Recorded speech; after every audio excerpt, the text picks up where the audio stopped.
Okay.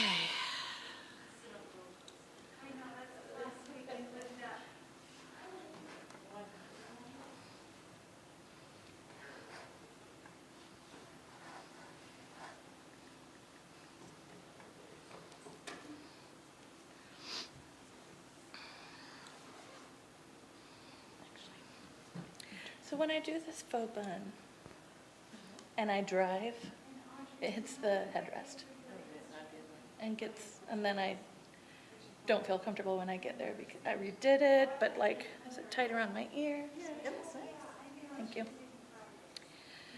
I've seen TikTok videos of like dads putting it on their babies.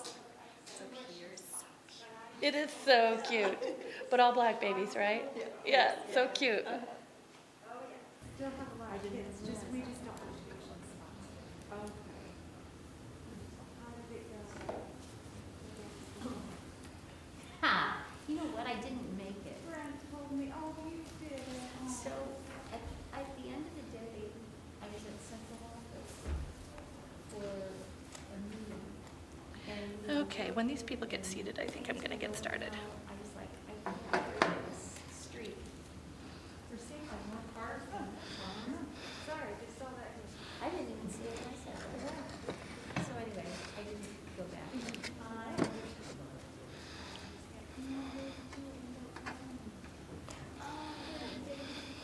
It was wonderful. We went to, last week we went away for. Okay, welcome back for week 2, where we dive into our type-specific content of the Enneagram. So I would love to think that some of you spent some time in this last week thinking about those centers of intelligence, triads, stances. Those things help us narrow down our type if you're a person who is still searching. So, you know, it can be a little difficult to narrow yourself down to one of 9, but if you find yourself being absolutely sure that you're a person who has a hard time letting go of the past, who reflects on the past, or if you're a person who can narrow down, yep, absolutely, my problem is fear, not anger or shame, then that automatically narrows you down to one of 3. That's a helpful thing to do. And if you can be absolutely confident about both your triad and your stance, then you found your type. So this week and moving forward, you're going to hear not just about one specific type, but I'll also sort of flesh out some of the ideas that we might have talked about last week or things that dovetail with the Enneagram in my part of the teaching. So I'll do that today by talking about self-observation. So our kitty up there, you could say that our feline friend is identifying her strengths and seeing her strength, or you could say that she is not seeing herself as she is, but self-observation is the remedy for that. Let's see. Self-observation is an awareness practice of turning your attention inward and non-judgmentally watching what you think, feel, and do. So this practice anchors you in the present moment. You can observe yourself right now, and it anchors you in the here and now. And that's really helpful if you're in the aggressive stance, which is the group of people that tends to be striving for the future all the time and have a hard time remembering to be in the present. Or if you're in the withdrawing stance, and those people spend a lot of time reflecting on the past, not letting go of the past, and also have a hard time being in the present moment. So this practice is good for that, and it turns your attention inward to the source of your motivations. It quiets your behavior and focuses your attention. So according to life coach and Enneagram user Cheryl McMillan, the good news is that noticing these impulses already through self-observation relaxes them a bit, and it makes you less compelled to act on them. And you can be more in charge of your choices, choosing the choice that seems healthier or seems to reflect more who you intend to be in the world. So that's a relatively immediate gain to beginning your practice. Self-observation begins with letting go of the usual doing to make space for observing and wondering and noticing. It is loving, interesting, caring, and brave. Now, why brave? It's because Psychology Today tells us that it makes way to give attention to not just the good, but the bad and the ugly too. But those are important things to notice. It's a necessary part of the path that leads to better opportunities, better health, and better relationships. So those very things that we desire can feel unsafe simply because what leads to them is unknown and unfamiliar. If you're not given to introspection, you might find yourself resisting or thinking it's silly or not you. But it's important to wonder about the part of you that's resisting and pushing back. Be curious about it. Is it possibly anger or fear or shame that you're feeling behind all that? That can be helpful and telling as you deepen your Enneagram journey. Improving yourself starts with knowing yourself.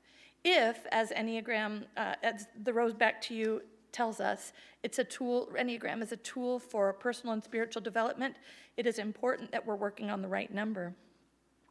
Beginning the practice of observing yourself with neutral curiosity will help you develop a useful owner's manual for your day-to-day living as you move forward. Moving on now to Enneagram 8s. I just want to touch on some bullet points, putting the Enneagram type into the vocabulary that we're beginning to learn from last week, and then also pull out some things that I thought were especially interesting in the reading. The triad the Enneagram 8s are in is the anger triad. And some types will surprise you to slide them into this or that type or that triad, but it's no surprise that 8s are in the anger triad. Their anger is outward. When they're angry, everyone knows. Their stance is the aggressive stance. So that means they're oriented to the future, and their repressed center is feeling. They get by mostly on their doing and their thinking, but they would have to work to bring up their feelings. And it's important that they do if they're working toward a mature, healthy, integrated self. And it also means that they move against people or stand alone.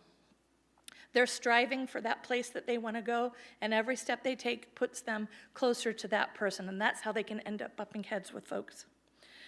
The deadly sin or passion of the 8 is lust, but not necessarily in the sexual sense. It means that they crave intensity and action. Their fear is of being harmed, violated, controlled, or betrayed. And their main motivation is to protect themselves and be in control of their own lives. Here are some characteristics of the 8, and this is both good and bad. They're loyal friends, and they'll show it by seeing red when their friends are mistreated. They're great leaders. They're defenders of the weak because they're courageous and untiring. They're self-confident, assertive, energetic. They can be overpowering, and sometimes they struggle to follow the leadership of others, especially if that leadership isn't confident, strong, and competent.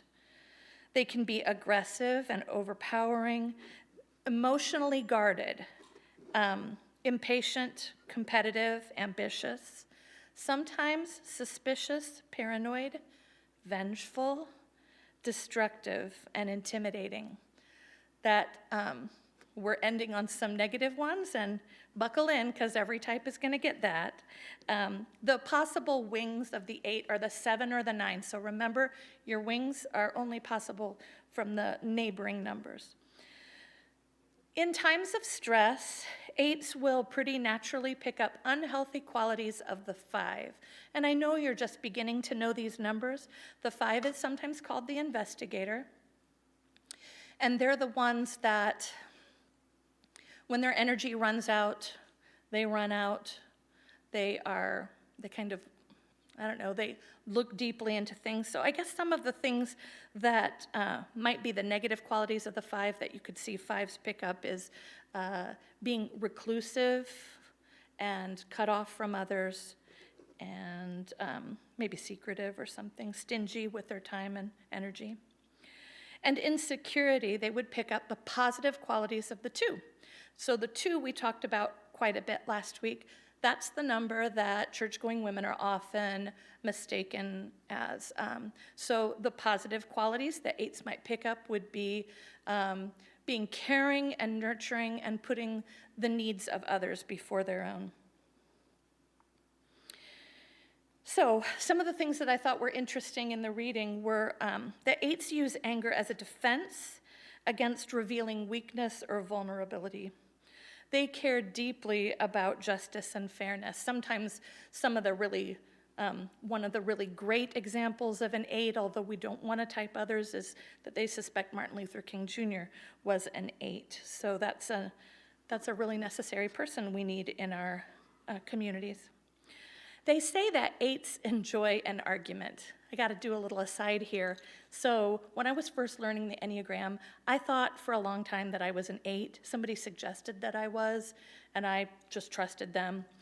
And I saw enough there that sounded like me that I thought, sure, yeah, that's maybe. But when I get to they enjoy a tussle, I couldn't get past that. That is not me. I won't back down from a tussle if what we're fighting about is important to me. And I'm a 4, so a lot of things are important to me, but it ruins my day, at least, if not the whole season or a year or something like that. I don't like that. I like my relationships to go smoothly. Their talk style is commanding. Folks sometimes don't realize that they can tell an 8 no. We talked a little bit last week about how those who are doing dominant don't necessarily think first. And for 8s especially, they say their style can be fire, aim, ready. We want to be careful about that if we're 8s. They prefer to get direct information, and they hate to be misled. So they don't want you to soften the news. They want it straight.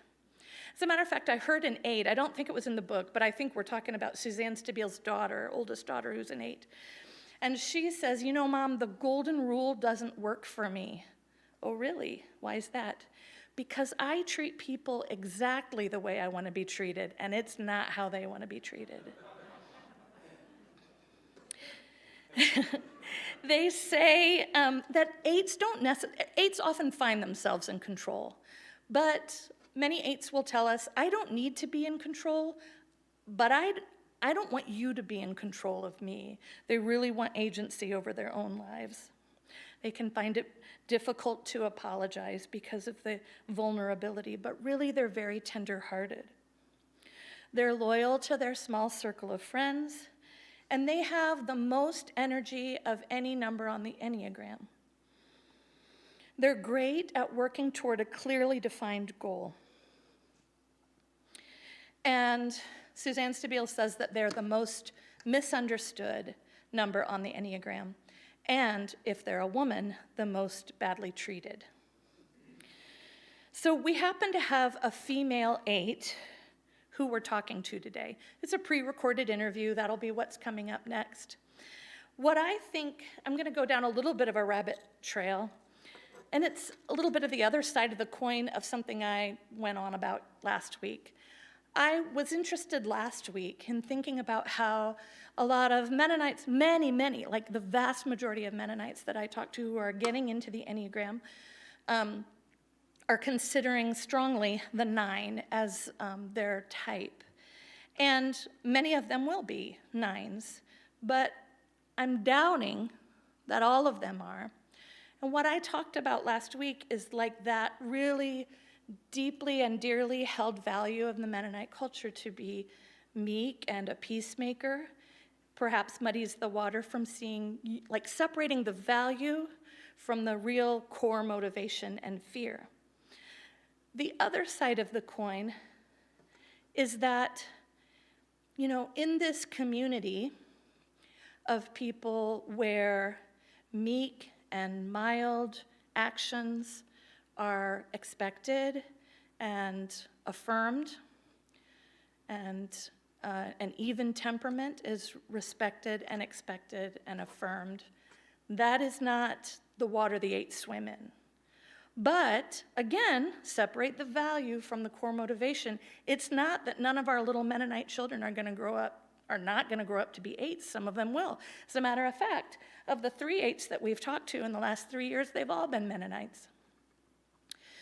And I just think, I'm curious about what it's like to be a Mennonite 8.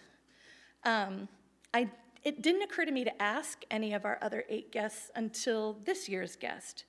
And I think her interview has been cut for time because we just had a ball talking about all this Enneagram stuff. And I think that portion is cut out of the interview because for her, it wasn't an issue. In the church that she grew up in Ohio, conflicts weren't avoided, they were addressed. And she was affirmed to be the strong female person that she was growing to be, and she felt like it wasn't a problem to be an 8 in a Mennonite community.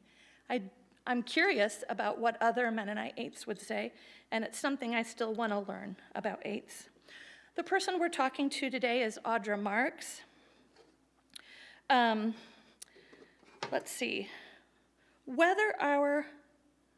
Yes, I wanted to say it was edited for time, so the whole thing you won't see.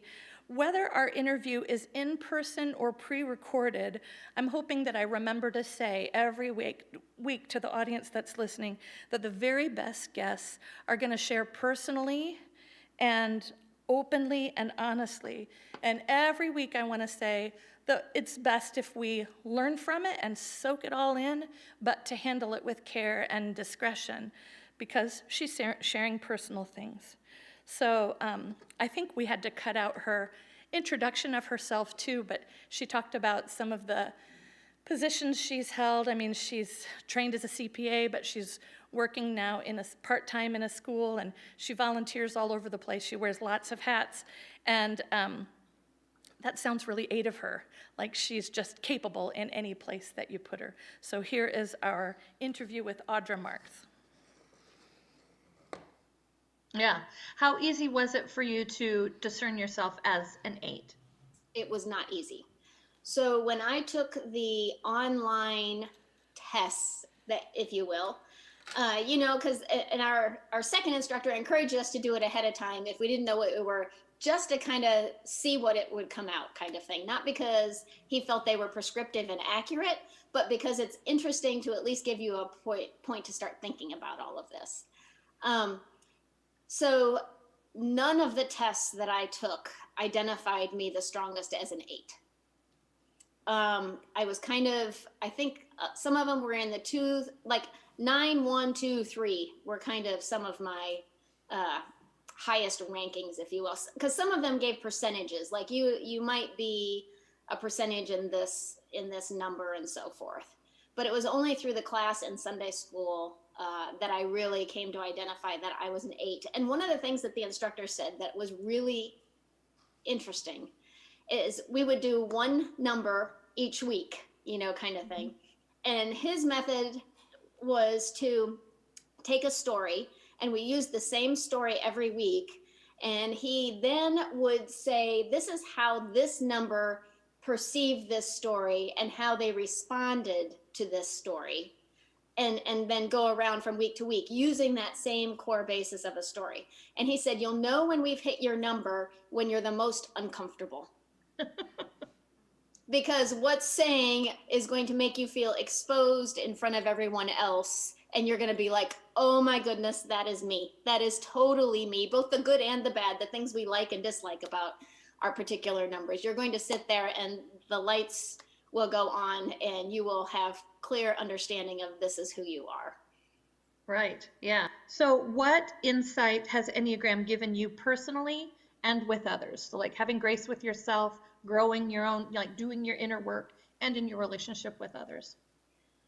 Well, I mean, there's a lot of tools that are applicable, and sometimes there were parts of myself I understood, but Enneagram gave me the language to explain them to my spouse or to friends or to others, kind of thing.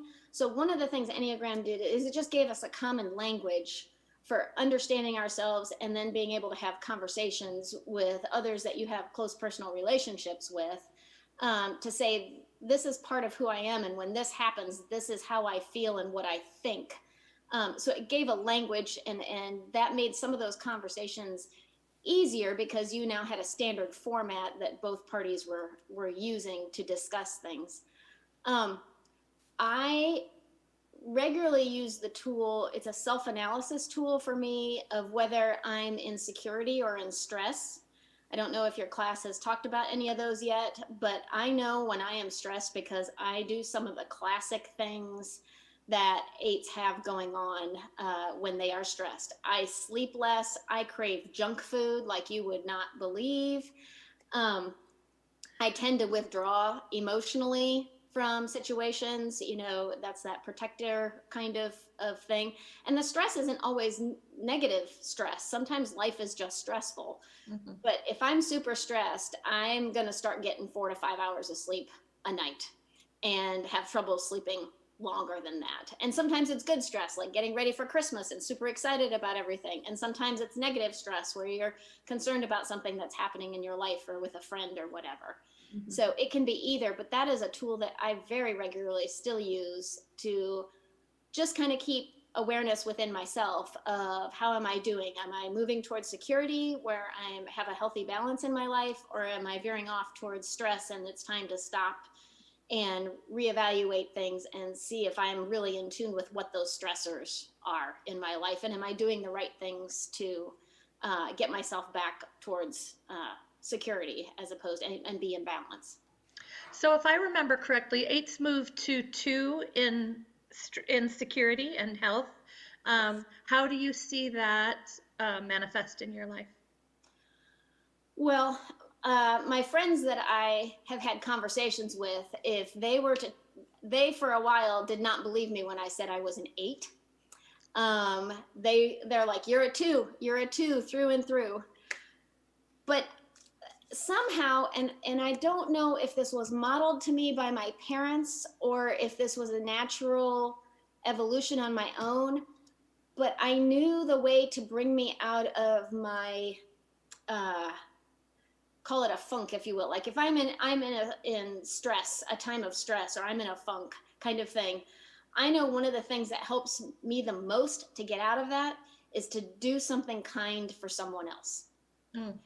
And so that is something that I have built into my life, and I derive satisfaction from doing something kind for someone else, and doing it not selfishly just to make myself feel better, but to do it with earnest and focus on them instead of focus on myself. And that helps pull me back into a more healthy space. But it also portrays myself as a bit more of a 2 than an 8, because I'm wanting to do for others or give for others or help others kind of thing. And your stress number is a 5 then.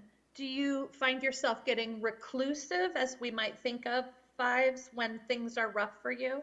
And so I will want to hear more about that, but what I'm also hearing is that for then you to pull yourself out of the stress situation is to engage with others. Not just do for others, but it has to be like personal and engaging, which would be contrary to the reclusive nature of the 5. What else can you tell us about when you're in stress? So I withdraw. I love to read, but when I'm stressed, I need to read something lighthearted that the story will completely engage me and I can forget about everything in the world. Now, sometimes I do that for fun too, but it depends on why I picked up the book. And is it for recreation and relaxation, or is it for avoidance? Because I can't cope with everything, and I need an hour to immerse myself in something else. Because then when I come out of that reclusive time, then I feel more balanced and like I can start working at things again. But I very much become a 5, which interestingly enough, I'm married to a 5. Oh. And so it helped me understand some different things. One of the interesting things that I don't see talked about as often, But fives, you know, they approach each day with a limited amount of energy and they dole it out very carefully. And when I'm in my five, I am super protective and like everything feels overwhelming. I can't do too much more. There's too many demands, and I can resonate with how a five feels about. I have to be very careful about what I say yes to today because I'm exhausted and I'm easily overwhelmed.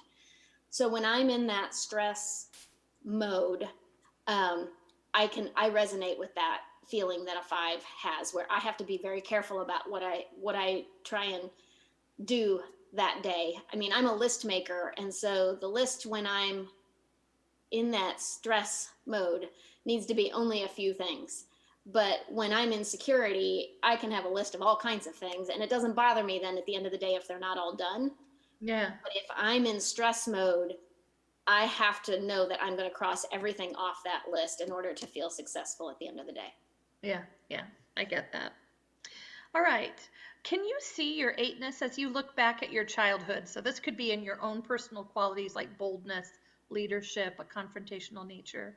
Or does the childhood wound or lie resonate with you at all?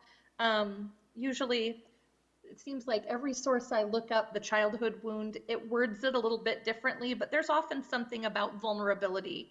And did you see the world as threatening, or possibly see passive people as inevitable victims? So there's a lot there. What resonates with you in your childhood eightness? So what resonates with me and what came to my mind first when I thought about this is when I was 10 years old, one of my closest friends and playmates unexpectedly and abruptly died one Saturday morning. And I remember I was sitting on the couch just watching TV, and my mom came and is crying and obviously visually very upset, and she says to me that this friend of mine has died, and my response was completely non-emotional. There were no tears, there was nothing. I just completely went into the disengaged format, because an 8, when they are overwhelmed by their emotions, tend to just lock them all down and not have them. Like we refuse to have them. Mm-hmm. So we kind of are good people to have around in a crisis, because when the crisis happens, we kind of go straight to our head. We're going to be a head thinker. But at some point, the heart and the emotions have to come out then too. But that tends to happen later, and we tend to let them out in smaller, more what we feel are more manageable increments. Mm-hmm. And sometimes those come at unexpected times. And sometimes you know exactly what the trigger was for that plethora of emotions to come out. But I mean, I felt sad, but I didn't immediately start crying. And that was a concern to my parents, obviously, is here we have our daughter, we've just told her friend has died, and she's just sitting there immobile and watching TV. So yeah, and so then, you know, my grief journey there, the world was very insecure, right? I had a front row seat that anything could happen and there were no guarantees. And in my childhood, I had already experienced grieving, but not in a peer-to-peer way. But I had another, a close family friend of ours, the husband passed away, and his wife and 2 children were left behind, and they were the closest family friends we had. And so I was aware then too that life didn't have guarantees. And so those 2 events, because that happened at age 6 and then my friend passed away at age 10, were very shaping in me understanding that there are no guarantees in life and that bad stuff can happen. And that's just the way it was. And that you have to figure out how to bond together and move on. So, but the way I grieve is completely different than a lot of the other numbers, because my grief is there immediately, but it is not expressed immediately emotionally all the time.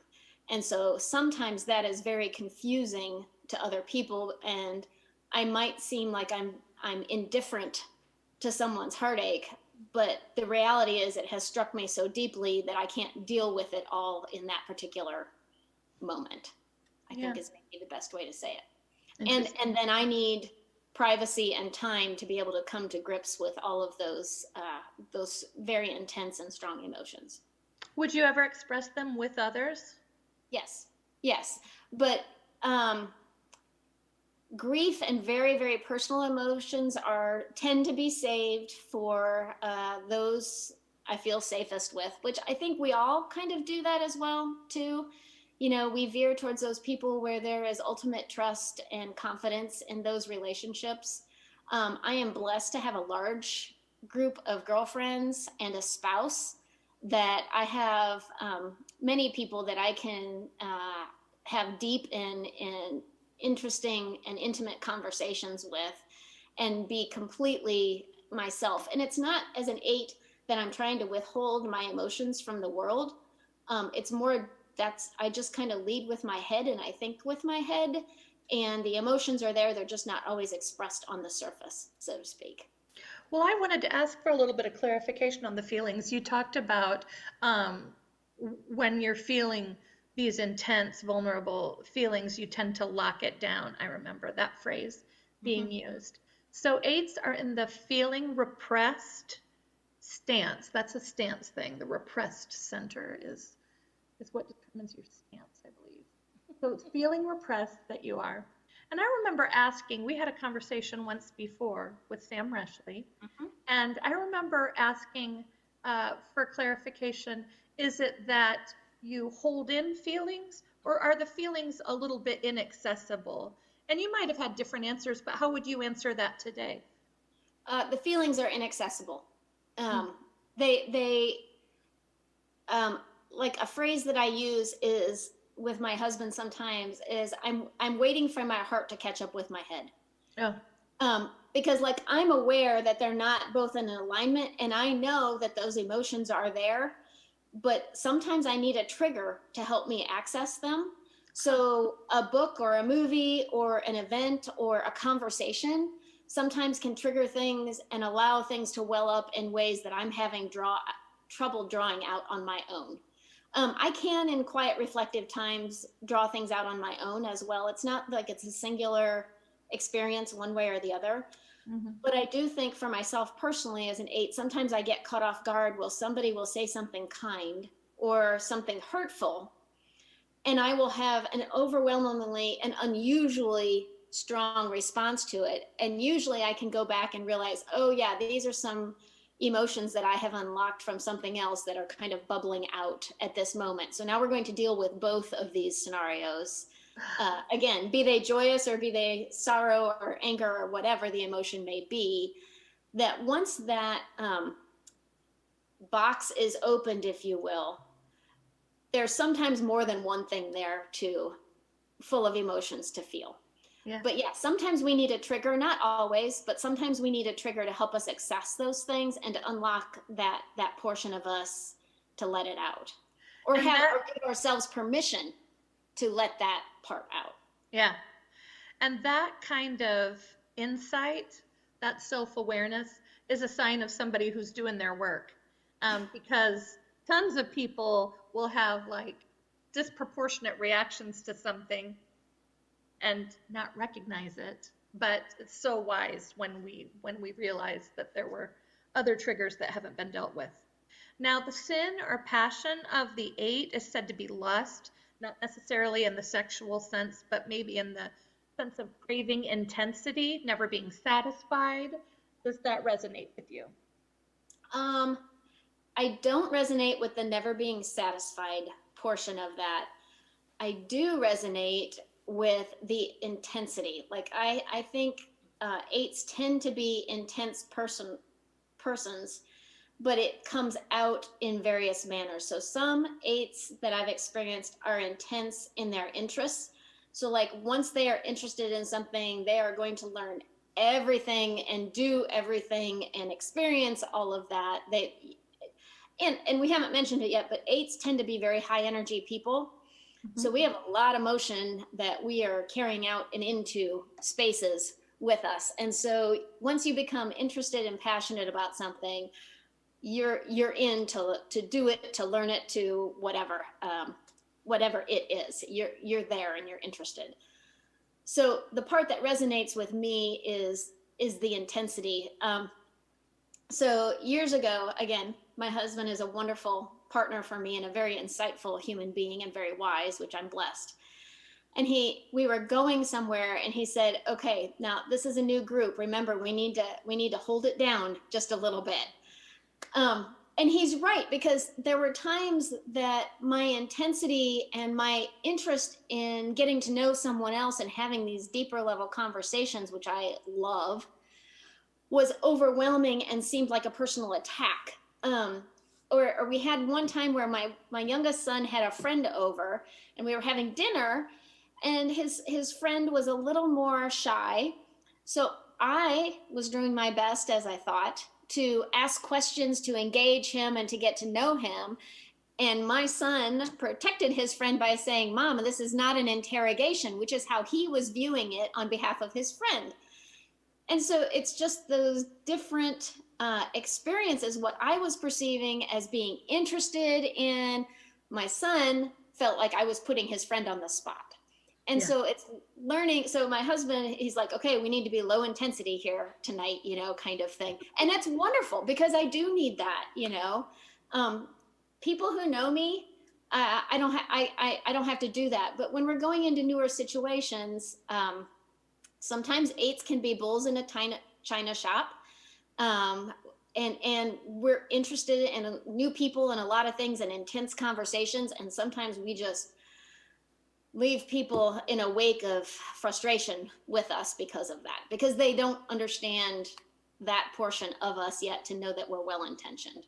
Or at least that's my perception, is I'm well-intentioned in trying to get to know people, but sometimes I might do that a bit too intensely. Yeah, that's good stuff. You're teaching us well. Okay, next question. Every type has qualities that others have a hard time affirming. And I think you have a rather unique perspective as a female Mennonite 8 to speak to this idea. So as women, we're socialized to put our needs last and to serve others. And this is not an 8's natural energy. And the Mennonite community highly values meekness and avoids conflict. And 8's tend to not be afraid of conflict. So what would be useful for us to know about how you've experienced this and what has been helpful in making your way? Let me start with the end piece of that, because I've been able to identify in my life some areas that showed me it was okay to be determined and to go against the grain a little bit. And I'll start with my grandmother, my father's mother. She was allowed to go to high school because she wanted to become a teacher. And so the church elders had allowed her to go to the public high school. She was actually valedictorian of her class, but was not allowed to give the commencement speech because she refused. She was not allowed to wear the cap and gown. So, but Goshen College took her without a diploma as a student so that she could come and earn her teacher's certificate and go back to her community and to teach. So I'll give you that story. Let's take the female part out of the Mennonite part. Okay. How about conflict style? Like, were you too direct? What was the community you were in rather conflict averse rather? No, I don't have recollections of that. And our church had a mentor-mentee program all the way back when I was in high school. And the mentors that I had, we were clear. It was made clear to me that it was okay to have different ideas and to agree to disagree. That was fully accepted. Now, I will credit my dad a lot. My dad was someone who I considered, he was an old soul, even in his younger years. But he spent a lot of time in his life. He was interested in psychology and philosophy and spiritual life and health, and spent many years working on those kinds of things. So I had him as a mentor at home who he very much encouraged me to think what I thought, but his greatest gift in parenting me, and my mother as well, but more so from my dad, was helping me learn the value of diplomacy. And that it's okay to say what I want to say, but how I say it can make a huge difference in relationships.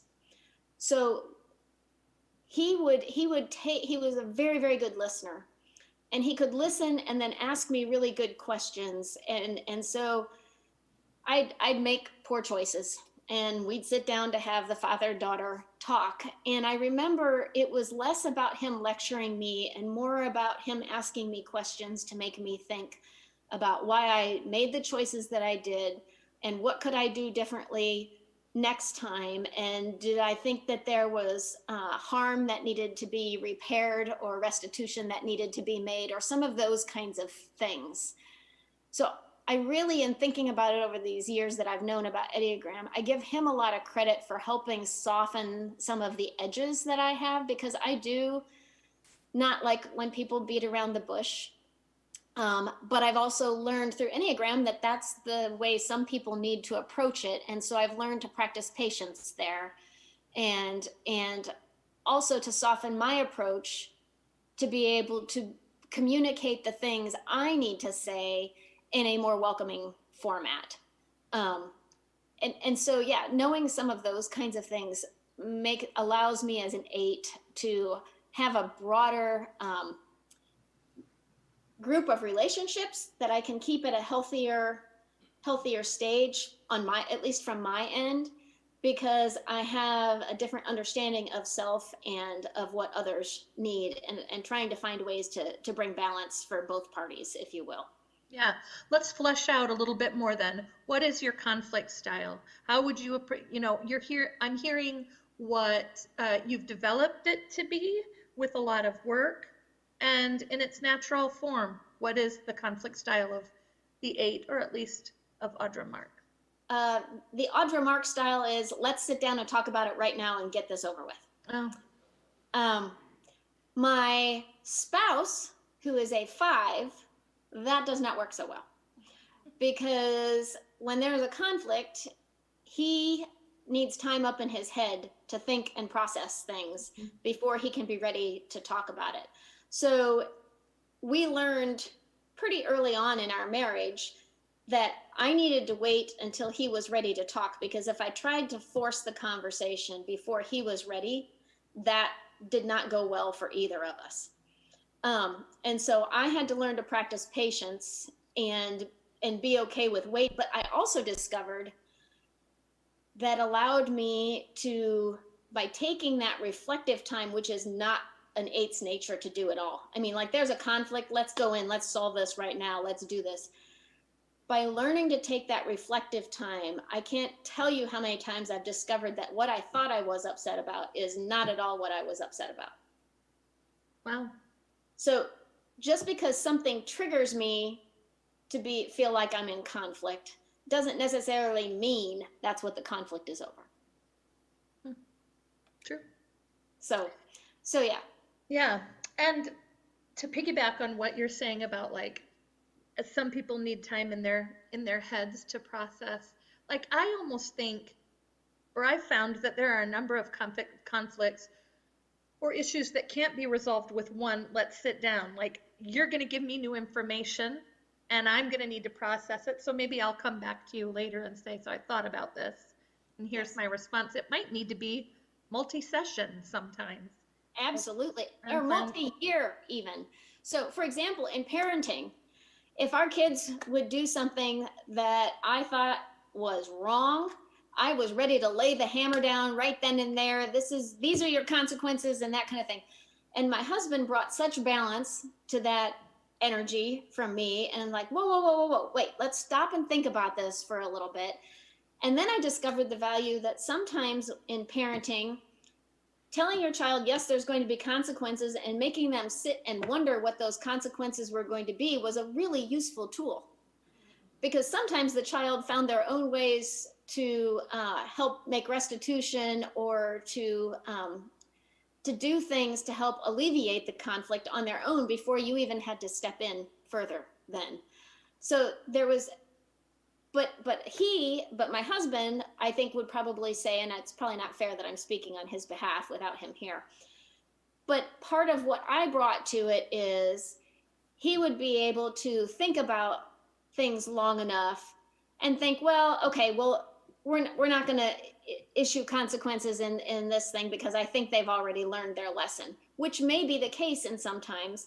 But the balance between the two of us, of me saying, no, this was wrong enough, it really needs some kind of consequences, and him saying, no, we need to stop and really think about whether that allowed us to have a better parenting style, and probably, hopefully better outcomes for our kids, by having that balance that where both of us weren't just throwing the book at them, when they got in trouble, or conversely, not doing anything and just saying, we hope they learned their lesson, kind of thing.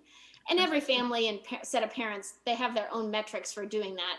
I'm just using it as a tool to explain our 8 and our 5 situation, not because we were brilliant parents, but this is the way it functioned in our household to manage these things. Good. All right. Let's see. Oh, another 8 that I once interviewed thought I was remiss when I didn't talk about the importance that's 8's place on honesty and trust. And I think she was right. And all types, every person, no matter the type, would probably say that these things are important. But what can you tell us about the unique weight that 8's place on these qualities in a relationship? It's huge. I mean, it is foundational. Nothing angers me more than being blatantly lied to. Really, there is nothing that can make me angry as fast as that. And it's a disproportionate anger, if you will. That's how I know how intense it is. Because if I feel like I'm being blatantly lied to, the disrespect, I will lose disrespect for that person. I will struggle to find any semblance of integrity left in them. And then I have a hard time re-engaging with them, kind of thing. What else besides this trust and honesty would you as an 8 look for in a relationship? What do you value in your friendships, your romantic partner, working relationships? I value honesty, integrity, positivity, gratitude. If I admire people who are authentic. If people are really different than me, but they're authentic to who they are, I really admire people who carve their own way, if you will. Trust and honesty are the biggest ones. But I mean, I don't know what else to say, but those are the things that I'm thinking of right now. That's great. So I'm impressed in the 8's powerful nature and also their heart for the powerless. They tend to be very focused on justice and have concern for the marginalized. So do you have a story to illustrate that in your own life, or a way to describe those impulses in those times? So one of my passions, and where I invest a tremendous amount of my volunteer energy, is in a group that would traditionally be considered marginalized, and those are people who have suffered from a mental illness. I had firsthand family experience of this growing up in our extended family, and saw the difficulties that family and our extended family all went through from that experience, and have spent a big portion of the last 17 years and 18 years of my life working in various ways to help support that group of persons that are on that journey towards wellness. But it's a hard journey, and there's a lot of stigma with mental health diagnoses. And so, it does resonate with me. And there are certain commercials that I can't watch because it's too upsetting, like the ones for the American Society for the Abused Animals. I cannot watch those commercials. They traumatize me. They just Oh. upset me. So when those commercials come on TV, I just leave the room and then I come back in when they're done, because it does, the injustice and the carelessness of that bothers me. I've got one of those in my house too. Yeah. What do you wish others knew about being an 8? Oh, well, that's hard for me to say, because so many of my friends, we have all been immersed in Enneagram. And so it's 8s are high energy. We don't mean to take over things, but we sometimes do, because we're not afraid of stepping in and rolling up our sleeves and getting to work. And we don't mean to run over other people when we do that. We want to do it alongside other people, but that's oftentimes where we can seem pushy or bossy, or like we're taking over something, or stepping on toes, if you will. I think that's something I've experienced in my life. And again, something I've worked towards trying to pull back on that part of who I am and do it with more diplomacy, or with more awareness, or with a bit of a softer edge, if you will, so that I am being respectful of what other people, matching what they need with my needs to help us both be successful. Good. Very helpful. What's your favorite part of being an 8?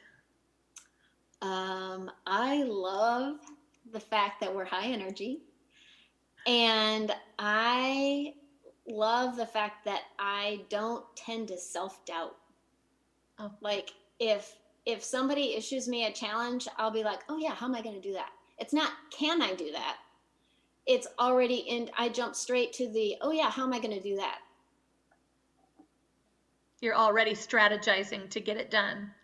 That's exactly right. Hold on, you disappeared from, there we go. Something popped up on my screen and I couldn't see you for a bit. That's why I had a confused look on my face. But yeah, I don't move into the, could I do this? Is it possible for me? Those aren't areas. You run straight into the starting the planning of how am I going to do this? That's cool. And so what's yours to do in the world? What's your superpower that's a blessing to those in your community because of your 8ness? I would say my energy and my positivity and my willingness to give it a shot. Those are the things that I can, and that does not mean that I'll always do it well or successfully, but I'm willing to give it a shot. Yeah. So I would say that that is one of the things that I have to offer this world. I don't want to live in a world without 8s, that's for sure. Audra, thank you for your time. There might be some who would prefer to not have a few 8s in there, but that's probably true for every number. So we'll leave it at that. But thank you. That's very kind. So. All right. So I will stop our recording. Thank you for your time.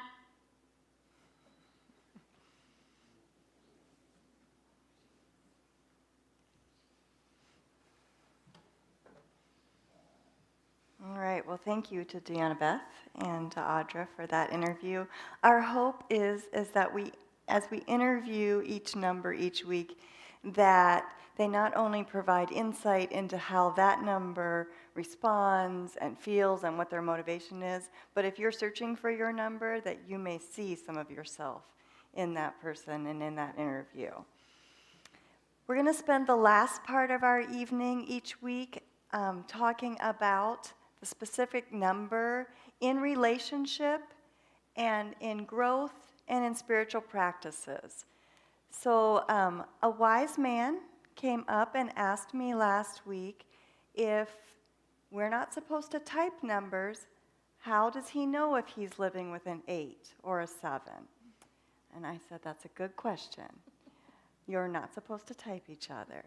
But if you suspect that your spouse or your partner is an 8, the next section may give you some insight in how to relate to that person that you're living with or that good friend that you have. It may also, if we're talking about how to love the 7 or the 8 or the 9 or the 1, and the things that we're talking about resonate with you, it may give you further insight into finding your own number as well. So in spite of the fact that we just watched a long video, I'm going to show you another short video. This is Abby Howe. She has a YouTube channel, and she talks a lot about the Enneagram, and I feel like she does an excellent job talking about how to love the 8 in this video. So we're going to hope this works this week.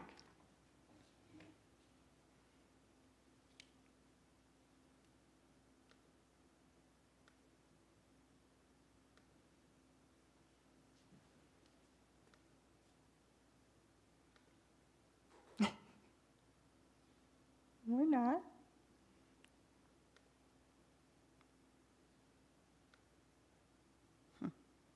Hang on just a second.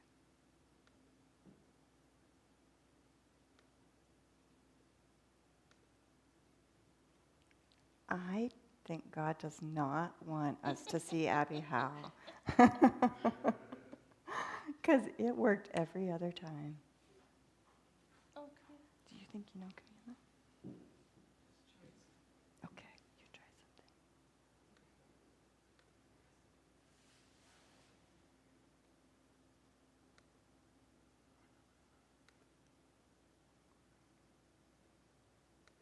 Yeah, it doesn't work in here because she's off sync. Also, I'm Abby Howe, and I'm here to help you discover God you. For more does want you videos all to. about the Enneagram and personality types, make sure to subscribe to this channel for new videos every week. Now let's look at the top 10 ways to love an Enneagram Type 8, starting with number 10. I'm in a Facebook group for Enneagram 8s, and in the group, an Enneagram Type 9 shared how she specifically loves on her Enneagram Type 8 husband. So basically, her husband said that the garbage disposal was broken and that he needed to call a plumber later. And she said that as a 9, she was like, oh, okay. Her normal response was like, okay, well, the garbage disposal's broken. That's too bad, and then go on with her day. But then she remembered how Type 8s love when their partners help and get stuff done for them. So she watched a couple of YouTube videos, learned how to fix a garbage disposal, and she fixed it. And guess what? Her Type 8 husband was thrilled. I thought this was a great real-life example of how to love on your Type 8 by getting stuff done for them. Number 9. The core fear of an Enneagram Type 8 is to be manipulated, controlled, or weak. This means that in relationships, they often cover up their weaknesses so nothing can be used against them. But intimacy can be really hard when one partner is hiding big parts of themselves. 8s can miss out on the joy and support of being open with their loved one. Ultimately, this is something that an 8 needs to work on internally, but for you as a partner, it's really helpful to be aware of this, so that when you do learn about their weaknesses or they are open with you, you don't use those weaknesses against them in a fight, because that's just gonna push them back and make them more controlled and more shut down about being open and vulnerable with you. Number 8. Type 8s value strength, and they use their intensity to plow a path for their partners when they need it. However, if you've always had to be the strong person in the relationship, you know how exhausting that can be. Sometimes the 8 needs you to stand up for yourself and for them, and this will help build up trust between you. Number 7. Many 8s I've talked to have mentioned that they hate being told how they should be feeling. This is actually a form of gaslighting, which will make an 8 feel like you don't actually care how they really feel. Instead, ask your 8 what they're thinking and how they're feeling. They're gonna tell you. Number 6, 8s hate being betrayed. And I know that the word betrayed is super dramatic, but there can be little tiny betrayals in everyday life. For example, if you say one thing and then you do another and then you try to justify it, you're betraying your word. So practice what you preach. When you say something is of value to you, stick to it. Do your best to live by the mantra, my word is my bond. Your 8 is gonna thank you for it. Number 5, learn all you can about the Enneagram types. A hot tip: subscribe to this channel for new videos every week. You can learn things like this. Why don't you reach out to the PR agency to see what kind of strategy they'd be willing to do? And Daniel, if you wouldn't mind starting the pitch deck for the Johnson team. Actually, I would mind. Ashley, don't be wishy-washy with the agency, okay? Just go right up to them and tell them exactly what kind of strategy we know works. And Daniel, don't even bother doing the pitch deck, because I already sent it 2 weeks ago because I knew we were gonna be late getting it together, and they've already accepted it, and I've already started working on the marketing campaign, so. Any questions? Great. Have a great day, everybody. I'm gonna go back to work. Number 4. And before I get any further, I just have to apologize for the way the lighting has changed. But when I was filming, there were leaf blowers outside and it was just way too loud, so I needed to change the filming setup and wait a little bit. And yeah, so number 4 is don't beat around the bush, the way the leaf blowers were doing outside. 8s value direct and honest communication, so invite that by directly telling them what is going on. Make eye contact and avoid being ambiguous when you're telling them what's going on. Just be straight and to the point. For example, if I had gone downstairs and said to the leaf blower, "Hey, I'm filming and I felt upset that you were blowing your leaves really loudly and I couldn't film and I had to wait like an hour for you to go away." That would have been direct and honest communication. I didn't do that, but I should have. Number 3, release those endorphins, baby. Encourage your 8 to exercise every day. 8s have a lot of intensity, whether that be excess energy, anger, aggressiveness. So it's incredibly helpful for an 8's well-being to exercise regularly. So whether that be including room in your budget for a CrossFit gym or even going on intense hikes with them, make sure that exercise is part of your life together in some way. Number 2, in conflict, 8s have zero issue hashing it out the minute conflict presents itself. However, lots of partners like me won't be able to address conflict that directly. They're gonna need time to process. I always need time to process before a hard conversation. Because sometimes you just don't know what you're feeling or you don't know what you want to say, and 8s aren't like that. They can go boom right into conflict resolution. Be communicative with your needs with your 8 of like, hey, I know we need to have a discussion. I don't know what I'm feeling. I don't know what I want to say. Give me an hour, okay? And then we're gonna come back and we're gonna hash it out. But take the time and be communicative with the time that you need to address the conflict. And finally, number 1, acknowledge the things that 8s do that you appreciate, but try not to cover them in flattery. 8s will interpret that as a bit too much and might even see it as fake. In all things, 8s value directness, so do the same with your compliments. They don't need any extra fluff.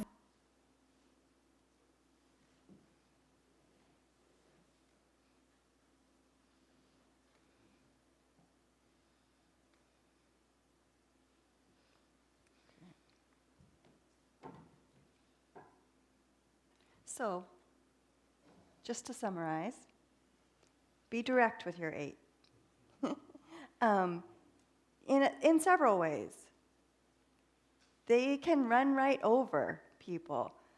Don't be afraid to stand up to your 8. Be assertive with them. But also let them know how you're feeling and don't flatter. Be direct with them. Let them know what you appreciate about them, but be real about it. I do think it's also really important to join them in a way that's meaningful, so in a way that is exercise or works their body. Communication will probably happen more easily when they're doing than at other times. So support them. Support their energy in constructive ways, but don't be afraid to confront them if they're being aggressive. Let's talk about, if you are an 8 or think you might identify an 8, some ways that you can grow. 8s, if you're out there, you're strong. You didn't get the name challenger for nothing. Embrace that strength as you stand up for yourself, for those you love, and for those who need justice. But remember that strength doesn't always mean force. It's important to work for moderation in your responses and interactions. Work to think before you act, and be willing to ask yourself, what if I'm wrong? Understand that others might feel like you're willing to run over them in all your challenging and in all your doing. Be willing to apologize if they express that to you. Work to include what you may fear most, vulnerability, in your definition of strength. So this, of course, is more easily said than done. Some 8s find it helpful to embrace or to increase their openness to vulnerability by embracing their inner child. So I've known 8s that collected Star Wars memorabilia or loved Disney World, got a job at Disney World, went to Disney World as often as they could. It was a way to embrace their inner child. Or by helping someone or something who is vulnerable. So consider adopting an animal, or working with a child in need, or like Audra said, her volunteering with people with mental health issues.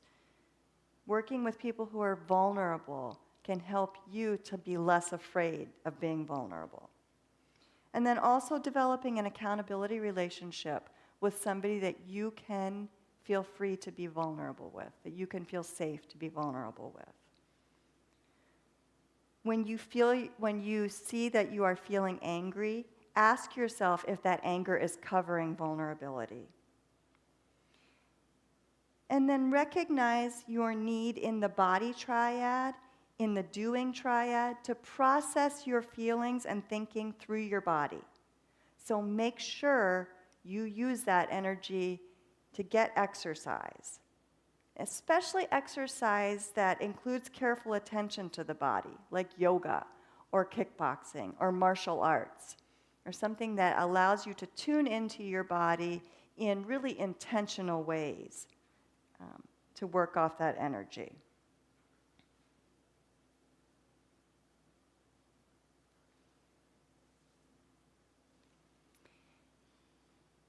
And then as we think about spiritual practices for the 8, there are some things that are going to come more naturally to the 8. So again, being part of that body and doing triad, it's easy to find ways or things to do to help connect us to God. So 8s are often happy to do things to serve, to lead, to minister. They're happy to engage with God or spirituality in ways that allow you to do something or be strong for someone else. Those of us in the doing triad often feel like we are loved for what we do.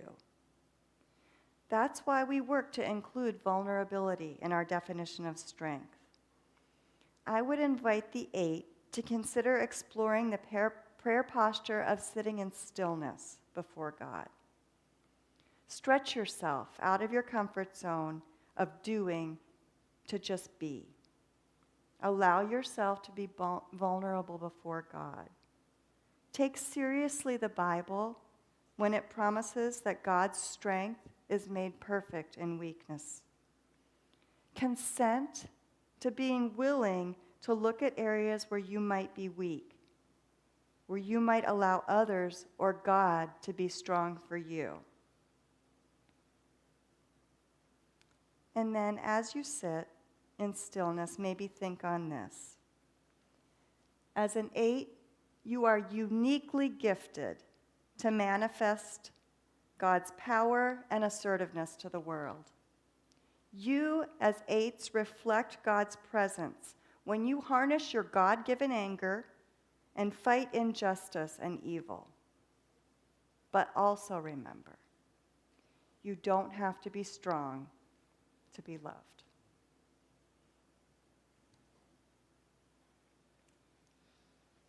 So that's our 8. Join us next week as we talk about our peacemaker, the 9.